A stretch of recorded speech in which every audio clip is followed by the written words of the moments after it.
கர்த்தருடைய பரிசுத்த நாமத்துக்கு ஸ்தோத்திரம். இங்கே வந்திருக்கிற எல்லாருக்குமே கர்த்தருக்கு ஸ்தோத்திரம் உண்டாவதாக. நான் இங்கே ஜனவரி மாதத்துலேருந்து எங்கள் சர்ச்சுக்கு நாங்கள் போயிட்டு இருக்கும்போது ஹர்னிக்கு கொஞ்சம் ஸ்கின் ப்ராப்ளம் இருந்துச்சு.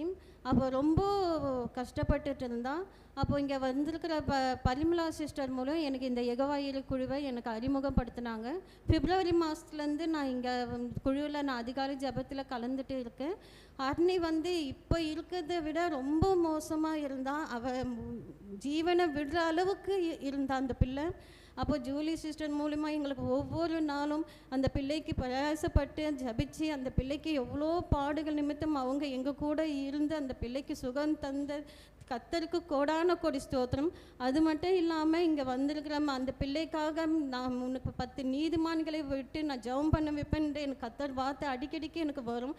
அதன்படியே அந்த ஜீவன் நீதிமான்களை கொடுத்து எவ்வளோ போதகர்கள் ஐயார்கள் எவ்வளோ குழுவில் இருக்கிற எல்லாருமே சேர்ந்து அந்த பிள்ளைக்காக ஜபிச்சாங்க. ஆனால் அந்த பிள்ளை நைட்டெல்லாம் அழுவா, வயிறு வலி துடிப்பா, உடம்பு ஃபுல்லாக கருத்து போய் நான் கண்ணில் பார்த்தேன். அந்த பிள்ளை வயிற்றில் பாம்பு சுற்றி இருக்குதான் நான் என் கண்ணால் நான் பார்த்தேன்.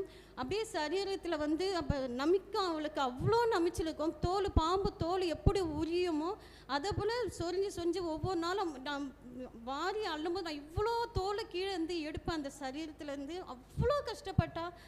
அவளே சொல்லுவாள், என்னை இட்டுன்னு போய் எங்கேயாவது விட்டுடுங்க, நீங்கள் கஷ்டப்படுறீங்கம்மா, என்னை இட்டுன்னு போய் எங்கேயாவது விட்டுடுங்க, நான் செத்து போயிடுறேன், அப்படியே எங்கேயாவது போயிடுறேன்னு சொல்லுவாள்.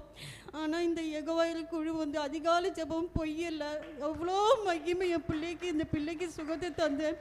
எனக்கு கொடான கொடி கஷ்டம் இதை நான் என் வாழ்க்கையில் நான் மறக்கவே மாட்டேன். இன்றைக்கி என் பிள்ளை உயிரோடு இருக்கானா இந்த அதிகாலை ஜெபந்தான். நீங்கள் தயவு செஞ்சு இந்த அதிகாலை ஜெபத்தை விட்டுடவே விடாதீங்க. ஒவ்வொரு நாளும் மிக கஷ்டப்பட்டாவது எழுந்து உக்காந்துடுங்க. கடவுள் உங்கள் கூட ஆசீர்வாதமாக இருப்பேன். எங்கள் வாழ்க்கையில் நிறைய அற்புதம். அது மட்டும் இல்லாமல் நான் ஃபீஸ் கட்டெல்லாம் ஒவ்வொரு வருஷமும் நான் ரொம்ப கஷ்டப்படுவேன். அவளுக்கு ஃபீஸ் கட்டவே முடியாது. அவள் நல்ல ஸ்கூலில் படிக்கிறான். ஆனால் நான் அந்த நேரத்துக்கு ஆண்டவர் எப்படியாவது எனக்கு கிருபை செய்ய. ஆனால் 2 வருஷமாக நான் ஃபீஸ் 1 மாதம் 1.5 மாதம் தள்ளி தான் நான் ஃபீஸ் கட்டேன். நான் அழுது போய் அங்கே எக்ஸ்கியூஸ்லாம் கேட்பேன். ஆனால் இந்த வருஷம் அவளுக்கு நான் ஃபீஸை கையில் வச்சுக்கிட்டு எப்படா கால் பண்ணுவாங்க ஃபீஸை கட்டணும், அந்த மாதிரி ஒரு ஆசீர்வாதத்தை நான் பெற்றேன்.